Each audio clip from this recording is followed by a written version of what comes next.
당신은 혹시 사소한 실패 한 번에 모든 것을 포기하고 싶어진 적이 있나요? 인생의 큰 시련 앞에서 무너져버린 채 다시 일어설 힘조차 없는 자신을 발견한 적은 없나요? 반면에 어떤 사람들은 믿기 힘들 만큼 힘든 시련을 겪고도 마치 오뚜기처럼 툭툭 털고 일어나 더 단단해지곤 합니다. 그들은 대체 어떤 비밀을 가지고 있는 걸까요?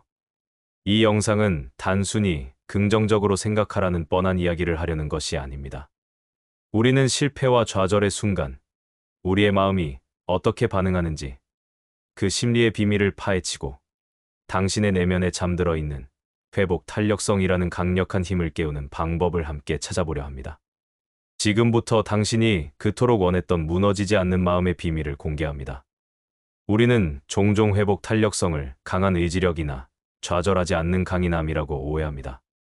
하지만 심리학자들은 회복 탄력성이 넘어지지 않는 힘이 아니라 넘어져도 다시 일어나는 유연성에 더 가깝다고 말합니다.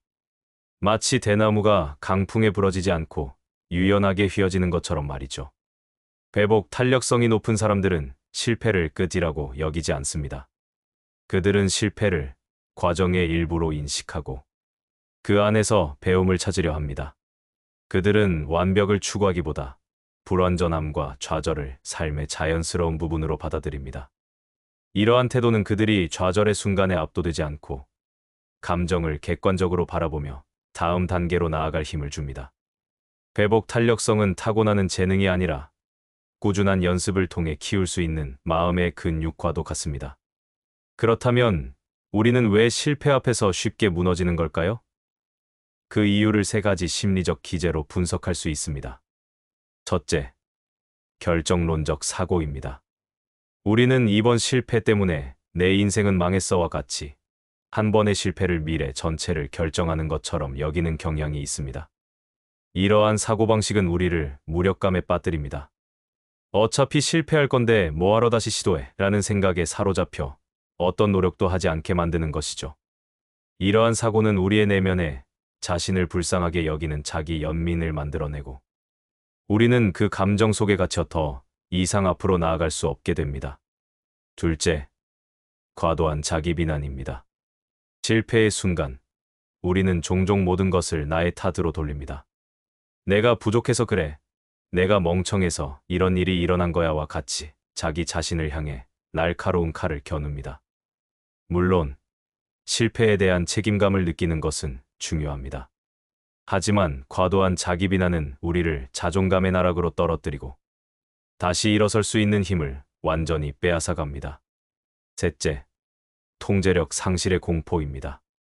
우리는 자신의 삶을 통제하고자 하는 욕구가 매우 강합니다. 하지만 예상치 못한 실패는 우리가 통제할 수 없는 영역이 존재한다는 것을 여실히 보여줍니다. 이러한 통제력 상실의 공포는 우리를 불안하게 만듭니다. 우리는 이 불안감에서 벗어나기 위해 더 이상 도전하지 않으려 하고 안전한 현재에만 머무르려 합니다. 하지만 삶은 언제나 우리에게 예상치 못한 시련을 던져줍니다. 자, 우리는 지금 당신을 좌절하게 만드는 심리의 정체를 알았습니다.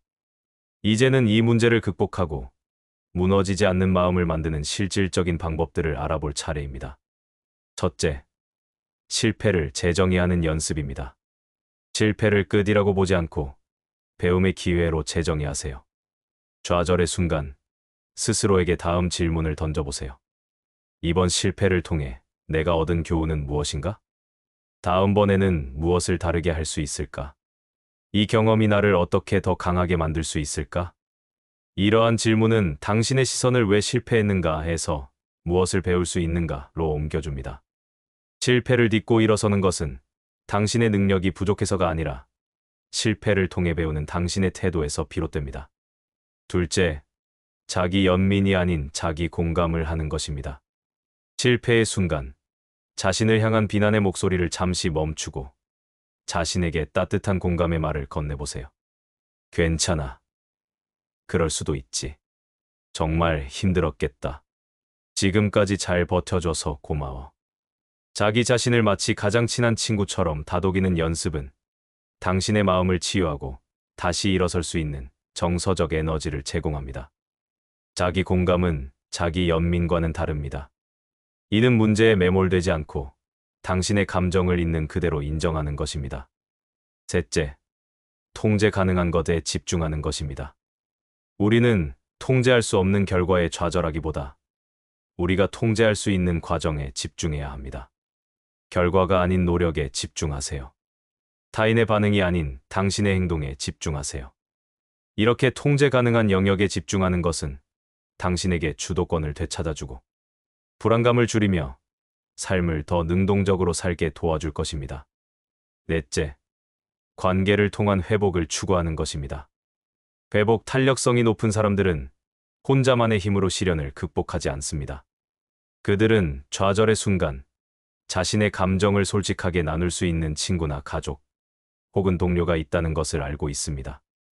당신이 힘들 때 혼자서 끙끙 앓지 말고 신뢰하는 사람에게 솔직하게 도움을 요청하세요.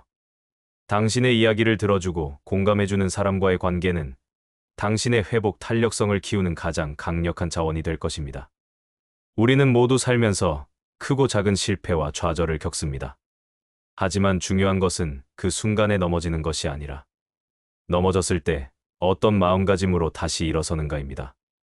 회복 탄력성은 당신이 가진 잠재된 힘입니다. 이제는 그 힘을 깨워 어떤 시련이 닥쳐도 무너지지 않고 더 단단하게 성장하는 당신의 모습을 기대합니다. 오늘 이야기가 당신의 삶에 작은 울림을 남겼기를 바랍니다. 저희 채널이 전하는 심리와 철학의 이야기는 앞으로도 계속될 것입니다. 영상에 공감하셨다면 좋아요와 구독 부탁드립니다. 더 깊은 이야기로 다시 찾아뵙겠습니다. 감사합니다.